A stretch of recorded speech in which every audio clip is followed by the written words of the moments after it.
Hello everyone, welcome back. Here's how you can transfer your photos and videos from iPhone to your MacBook. You need to connect your iPhone with the cable to your MacBook. That's a very easy process.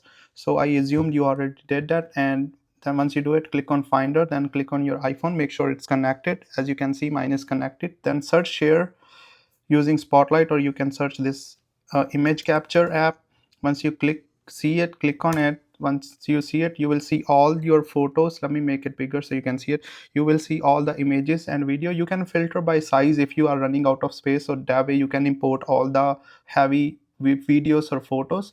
So in my case, this is the very biggest file, which is 347 megabyte.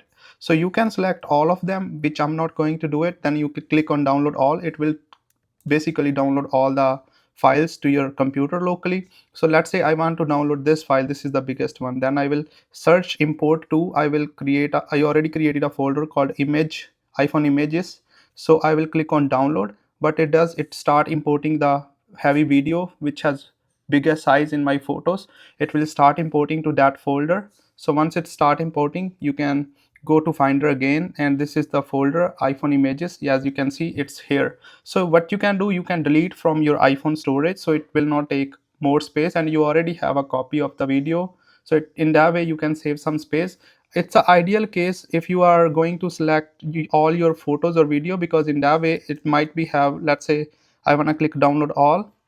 So it will start downloading all the images and video together and put it in that folder, which is this folder, iPhone images. So as you can see, it start importing all the files from my iPhone to this. So in that way you can have like probably 10 or 15 gigabyte memory saved up using this trick, and that way you can be organized whenever you want to basically send that video or image to your iPhone. Use a AirDrop. It's very easy process, but connecting with the USB, it gives you an edge and it transfers the data very fast.